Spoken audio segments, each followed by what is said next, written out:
हद है। मेरे टायर क्या हुआ? अब इस घर में मेरी बात का मोल ही नहीं रहा। कितना भी कुछ कह लो या समझा लो, सब अपने ही मन की करना चाहते हैं। इस घर के लोग भूलो मत कि 2 साल पहले तक मेरे ही पैसों पर ये घर चलता था। अब ऐसी हालत हो गई कि इस घर की बेटी की इस घर में कोई इज्जत ही नहीं रही। कहाँ चले गए सबके सब? गौरव, गौरव! परमानंद जी ने गुस्से में अपने बेटे गौरव को आवाज लगाते हुए घर में प्रवेश किया। गौरव अपने लैपटॉप में दफ्तर का काम करने में इतना व्यस्त था कि बाहर क्या हो रहा था उसे कुछ पता नहीं था। अचानक से जब उसके कानों में उसके पिता के चिल्लाने की आवाज आई तो वो तेजी से भागता हुआ कमरे से बाहर निकला और बोला, क्या हुआ बाबूजी? आप इतनी जोर से क्यों चिल्ला रहे हैं? कुछ बात है क्या? परमानंद जी गुस्से में आंखें दिखाते हुए बेटे से बोले, पूछते क्या हो? क्या तुम्हें याद नहीं कि कल तुम्हारी बहन बबीता का जन्मदिन है और वो इस बार हमारे साथ ही अपना जन्मदिन मनाने के लिए आ रही है। 3 दिन पहले ही मैंने तुम्हें और तुम्हारी पत्नी को साफ साफ लफ्जों में बता दिया था। अब बताओ, उसके आने का समय हो रहा है और तुम अभी भी घर में बैठे हो। तुम्हें तो अभी जाकर उसे स्टेशन से लेकर आना चाहिए था। गौरव थोड़ा रुककर बोला, लेकिन बाबूजी, अभी मैं दफ्तर का काम कर रहा हूँ और मैं जाऊंगा भी तो कैसे जाऊंगा? आपको तो पता है मेरी गाड़ी तो आज सुबह ही मेरा दोस्त पंकज दूसरे गांव लेकर गया है और तो और आपकी वो नई गाड़ी भी सर्विसिंग के लिए दी गई है। तो मैं कैसे जाऊंगा बताइए? परमानंद बाबू ने कहा, अब तुम बहाने मत बनाओ, बस मेरा आदेश मानकर अपनी बहन को लेने के लिए जाओ। अगर घर की गाड़ी नहीं है तो क्या हुआ, तुम टैक्सी या कोई और साधन लेकर नहीं जा सकते हो? अरे घर की बेटी स्टेशन से अकेली किसी टैक्सी या ऑटो में आएगी तो क्या अच्छा लगेगा? कल को उसके ससुराल वालों को पता चलेगा तो सोचा है वो लोग उसे कितना कुछ सुनाएंगे। गौरव बोला, बाबूजी बुरा मत मानिएगा, आदेश देना बड़ा आसान है पर वही काम जब खुद करना पड़े तब समझ में आता है। और एक बात बताइए, बबीता बच्ची नहीं है, वो तो खुद भी टैक्सी या ऑटो से आराम से आ सकती है। क्या वो शादी के बाद अपने घर का रास्ता भूल गई है? और मान लीजिए अगर वो अकेली आ जाएगी तो इसमें क्या परेशानी है? परमानंद बाबू ये सुनकर और नाराज हो गए और बोले, गौरव, ये कैसी बातें कर रहे हो? और तुम्हें ये बात कहने में जरा सी भी शर्म नहीं आई? अभी 2 दिन पहले हमने नई गाड़ी ली है और घर में गाड़ी होते हुए भी अगर घर की बेटी ऑटो से आए तो ये तो हमारे लिए शर्म की बात है। पर तुम्हें क्या, तुम तो अपनी जिम्मेदारियों से बस पल्ला झाड़ रहे हो। क्या तुम ये भूल गए कि तुम्हारी बहन ने बचपन में तुम्हारा कितना ख्याल रखा था और आज तुम उसके लिए ऐसी सोच रखते हो? छी छी, कहीं ये सब बातें तुम्हारी पत्नी तुम्हारे दिमाग में तो नहीं डाल रही है? गौरव बोला, बाबूजी सोच समझकर बात कीजिए। मेरी पत्नी नम्रता ने हमेशा इस घर को अपना माना है, भले ही आपने उसे कभी अपना नहीं माना हो। और जहां तक बात रही बबीता की, तो अब वो शादीशुदा है और अब ये घर उसके लिए पराया है। इस घर पर अब बस मेरा हक है। गौरव की ये बात सुनते ही परमानंद बाबू का गुस्सा चरम सीमा पर पहुंच गया। वो अपने गुस्से पर काबू नहीं रख पाए और अचानक से उन्होंने गौरव पर हाथ उठा दिया। गौरव भी हैरान रह गया। उसने अपने आप को रोके रखा पर उसके चेहरे पर नाराजगी साफ साफ दिख रही थी। तभी कमरे से नम्रता और गौरव की मां कामिनी जी भागी भागी आई। दोनों ने बाप बेटे के बीच बचाव किया। नम्रता गौरव को दूसरी तरफ ले गई और कहने लगी, ये आपके गाल को क्या हो गया? आप बस शांत हो जाइए, गुस्से से किसी भी बात का हल नहीं निकलता है। वहीं कामिनी जी परमानंद बाबू से बोली, ये आपको क्या हो गया है? क्या आप भूल रहे हैं कि आपका बेटा बच्चा नहीं रहा? अरे कोई अपने शादीशुदा बेटे पर हाथ उठाता है क्या? परमानंद बाबू बोले, कामिनी, तुम जिस बेटे की प्रशंसा करते हुए नहीं थकती हो, आज उसने मेरे मन को बहुत दुखाया है। तुमने सुना इसने क्या कहा? कोई भाई अपनी बहन को पराया कैसे कह सकता है, वो भी उस बहन को जिसने बचपन में इसके लिए क्या कुछ नहीं किया। अरे कभी उसने इसे अकेला नहीं छोड़ा था, छोटी होकर भी हर बार उसने इसकी मदद ही की। याद है तुम्हें कामिनी, जब वो छोटी थी तब भी इसका कितना ख्याल रखती थी। इसकी हर जरूरत का सबसे पहले वो ख्याल रखती थी और शादी के बाद जब उसकी विदाई हो रही थी तो भी सबसे ज्यादा वो इससे ही लिपट कर रो रही थी। और आज ये नालायक भाई उसे पराया कह रहा है।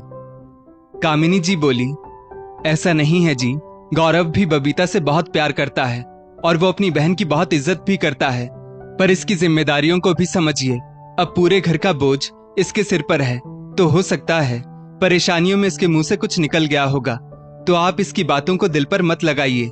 यह आपको दुख नहीं पहुंचाना चाहता है। तभी तो देखिए, उसकी भी आंखें भर आई हैं और बबीता इसकी भी बहन है। परमानंद बाबू गुस्से में अपने बेटे की परेशानी को देख नहीं पा रहे थे। नम्रता ने धीरे से गौरव से कहा, गौरव, आपके मन की भावना अगर आप पापा जी के सामने नहीं रखेंगे तो गलतफहमी बढ़ती चली जाएगी और ये आपके और पापा जी के रिश्ते के लिए ठीक नहीं है। आप अपने मन की बात खुलकर कहिए। परमानंद बाबू बेटे से मुंह फेरकर गुस्से में दूर खड़े थे। गौरव उनके पास गया और उनका हाथ पकड़ते हुए बोला, बाबूजी, आप सही कह रहे हैं, मैं गलत हूं, लेकिन क्या आपने कभी सोचा है कि ये गलती शायद आपने भी कभी की है? ऐसा क्यों होता है कि बेटी की शादी के बाद हम बेटियों को अपने घर में अहमियत देते हैं और विदा की हुई बहन को अहमियत नहीं देते, जबकि दोनों का स्थान तो एक ही है। परमानंद बाबू बेटे की तरफ देखकर बोले, आखिर तुम कहना क्या चाहते हो? साफ साफ कहो, ये गोल गोल बातें मुझे समझ में नहीं आती। गौरव बोला, बाबूजी, क्या आप ये बता सकते हैं कि जब बबीता का इस घर में इतना मान होता है तो बुआ जी का क्यों नहीं हुआ? वो भी तो आपकी बहन है। वो जब हमारे घर पर आती है तो कभी आप उनके लिए गाड़ी लेकर जाते हैं या भिजवाते हैं? नहीं ना, आप कभी कोशिश भी नहीं करते। क्यों? परमानंद बाबू चौंक गए तो गौरव बोला, बुआ भी इसी घर से विदा हुई थी, वो भी इसी परिवार का हिस्सा है, तो फिर उनकी और बबीता की अहमियत में क्या फर्क हुआ? जब वो तंगी में होती थी तब भी आपने उन्हें ऑटो में ही आने दिया, पर आपने कभी नहीं सोचा कि उनकी भी इस घर में इज्जत होनी चाहिए, अहमियत होनी चाहिए, जो कि आज आप अपनी बेटी के लिए ढूंढ रहे हैं। बोलिए, मैं कुछ गलत कह रहा हूं? परमानंद बाबू के चेहरे पर अचानक से शर्मिंदगी और दुख की परछाई आ गई। तभी कामिनी जी वहां आई और बोली, देखा जी, मैं कहती थी आपसे, एक ना एक दिन ये सवाल जरूर उठेगा। और देखिए, आज दूसरे तो दूसरे आपका अपना बेटा आपसे ये सवाल कर रहा है, आखिर क्यों आपने अपनी बहन को वो इज्जत और वो अहमियत नहीं दी जो आप अपनी बेटी के लिए आज ढूंढ रहे हैं? अगर मेरी बात आपको बुरी लगी हो तो मुझे माफ कर दीजिएगा, क्योंकि मैंने ये गौर किया, जब भी बहू अपने मायके जाना चाहती है तो आप उसके मायके वालों को कहते हैं गाड़ी लेकर आओ और यहाँ से लेकर जाओ, तो यही चीज कल्याणी जीजी के लिए क्यों नहीं? परमानंद बाबू बोले, कामिनी, आज तक जब तुमने इस बात पर मुझे रोका नहीं तो आज ये सवाल मुझसे क्यों कर रही हो? तुम्हारा बेटा कह रहा है इसलिए? कामिनी जी बोली, नहीं जी, मैं तो औरत हूं, शुरू से बस आपकी हर कही बात को झुककर सुनती आई हूं, तो मुझे आदत हो गई है, पर मुझे जीजी के लिए बुरा लगता था। बस आपके गुस्से के डर से मैं कभी कुछ कह नहीं पाती थी। परमानंद बाबू के चेहरे पर शर्मिंदगी और दुख की परछाई और गहरी हो गई। वो खुद भी ये सोचने लगे कि क्यों आखिर उन्होंने अपनी बहन कल्याणी को वो इज्जत नहीं दी जो आज वो अपनी बेटी के लिए सोच रहे हैं। आज कहीं ना कहीं गौरव ने उन्हें आईना दिखाकर एक कड़वे सच से उनका सामना करवा दिया था। तभी बाहर गाड़ी की आवाज आई। बबीता घर पहुंच चुकी थी। वो दौड़ते हुए आई और माता पिता के गले लग गई। उसकी खुशी में कोई कमी नहीं थी, लेकिन जब उसने अपने पिता की आंखों में आंसू देखे तो वो चिंतित हो गई और बोली, बाबूजी, क्या बात है? आपकी आंखें लाल हैं, क्या किसी से बहस हो गई? अब तो गुस्सा छोड़ दीजिए, उम्र बढ़ती है तो गुस्सा कम होना चाहिए। परमानंद बाबू मुस्कुराते हुए बोले, नहीं बेटा, कोई बात नहीं, ये आंसू तो खुशी के हैं, क्योंकि तुम्हारा भाई अब बहुत बड़ा और समझदार हो चुका है। तभी तो उसने आज मुझे बहुत बड़ा सबक सिखाया कि रिश्तों की अहमियत हर किसी के लिए बराबर की होनी चाहिए, उसमें कंजूसी नहीं करनी चाहिए। बबीता ने मुस्कुराते हुए हर किसी को देखा और बोली, अरे, मेरे आने से पहले आखिर यहाँ बात क्या हो रही थी? आप सब ठीक तो है ना? आखिर यहाँ बातें हो क्या रही थी जो सबके चेहरे इतने सीरियस लग रहे हैं? और हाँ बाबूजी, वो नई गाड़ी जो आपने खरीदी है ना, वो मुझे बहुत पसंद आई, इसलिए मैंने खुद ही ड्राइव करके आने का फैसला किया। और जानती हो माँ, रंग भी मेरी पसंद का है। लगता है गाड़ी सर्विस सेंटर से डायरेक्ट मेरे पास आ गई थी। परमानंद बाबू आश्चर्य से बबीता और गौरव को देख रहे थे। वो बोले, गाड़ी तुम्हारे पास गई थी? वो तो सर्विस सेंटर। तभी गौरव ने बीच में कहा, दीदी, वो गाड़ी आपके और पापा के लिए ही खरीदी गई है, ताकि जब भी आपको आना हो या जाना हो तो आप उसे इस्तेमाल कर सके। उसे पापा की तरफ से अपने जन्मदिन का तोहफा समझिए, और आप चाहें तो उसे अपने घर पर भी रख सकती हैं। भाई की बात सुनकर बबीता की आंखें खुशी से चमक उठी। उसने गौरव को गले से लगा लिया और बोली, तुम सच में बहुत प्यारे भाई हो गौरव। ईश्वर हर बहन को तुम जैसा भाई दे। तभी कल्याणी बुआ भी अंदर आई। उनके चेहरे पर खुशी और गर्व झलक रहा था। परमानंद बाबू अपनी बहन को देखकर चौंक गए और बोले, कल्याणी तुम? कल्याणी जी बोली, भैया आपने गौरव की गाड़ी क्यों भेजी? मैं तो ऑटो से भी आ जाती, पर मुझे आज इतनी खुशी हुई कि मैं बता नहीं सकती। लग रहा था जैसे आज भी बाबूजी जिंदा हो। तभी तो आज भी मेरा भाई अपनी बेटी के साथ अपनी बहन के बारे में भी इतना सोच रहा है। परमानंद बाबू अब अपने मन के अंदर उमड़ती हुई भावनाओं को रोक नहीं पा रहे थे। बुआ जी की बातों पर जैसे ही गौरव ने कुछ कहना चाहा, उन्होंने गौरव को इशारे से चुप रहने के लिए कहा। कल्याणी बुआ कहती जा रही थी, मैं कितनी भाग्यशाली हूं कि मुझे आप जैसा भाई मिला। ईश्वर करे हर जन्म में मुझे आप जैसा ही भाई मिले, जो कभी भी अपनी बेटी और बहन में फर्क नहीं करता। ऐसा नहीं था कि परमानंद बाबू का हृदय पत्थर का था।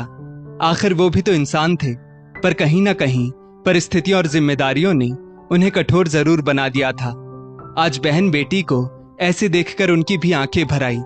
उन्होंने कल्याणी जी से कहा, सही कह रही हो कल्याणी, पर आज मेरा बेटा मुझसे भी बेहतर रिश्तों को समझने और निभाने में सक्षम है।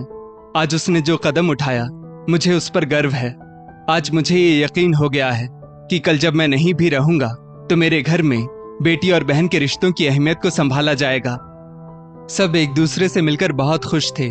परमानंद बाबू अपनी बहू नम्रता के पास आए और हाथ जोड़कर बोले, बहू, अगर मेरी किसी बात से तुम्हें तकलीफ पहुंची हो तो मुझे माफ कर देना, क्योंकि जब तक गौरव को तुम्हारा सहयोग नहीं मिलता वो रिश्तों को संभाल नहीं पाता। क्योंकि रिश्तों को संभालने में हम पुरुषों से ज्यादा औरतें समझदार होती हैं। नम्रता बोली, बाबूजी, आप तो बस हमें आशीर्वाद दीजिए और यकीन मानिए इस घर में कभी भी बहन बेटी की अहमियत कम नहीं होगी। कल्याणी बुआ और बबीता के रूप में ये दो अनमोल रिश्ते जो हमारे परिवार की बुनियाद हैं, वो हमेशा बने रहेंगे। आखिरकार एक बेटी और बहन की अहमियत कभी भी कम नहीं होती, चाहे वो कितनी भी दूर क्यों ना हो जाए। ये बात मैं भी भली भांति समझ सकती हूँ, क्योंकि मैं भी तो किसी घर की बेटी और यहाँ की बहू हूँ। परमानंद बाबू ने आशीर्वाद भरा हाथ नम्रता के सिर पर रखा और बहन बेटी के पास बातें करने चले गए। तभी कामिनी जी वहां आई और बोली, बहू, मुझे तुम पर और अपने बेटे की समझदारी पर बहुत गर्व है। सच कहते हैं लोग, बेटी और बहन के रिश्ते का महत्व अटूट होता है, जो हमें सिखाता है कि परिवार का हर सदस्य, चाहे वो बेटा हो या बेटी या बहन, बराबर की इज्जत और प्यार का हकदार होता है। तो इसमें तो भेदभाव करना ही नहीं चाहिए। और जो लोग ऐसा करते हैं वो अपने आने वाले रिश्तों को दांव पर लगाते हैं। पर हमें उनसे क्या, हमें तो सबके साथ समान व्यवहार करना चाहिए, तभी तो सबका भला होगा। दोस्तों, इस स्टोरी को लेकर आपकी क्या राय है, नीचे कमेंट करके जरूर बताइएगा। और ऐसी ही और भी बेहतरीन वीडियोस के लिए हमारा पेज जरूर फॉलो करें। धन्यवाद।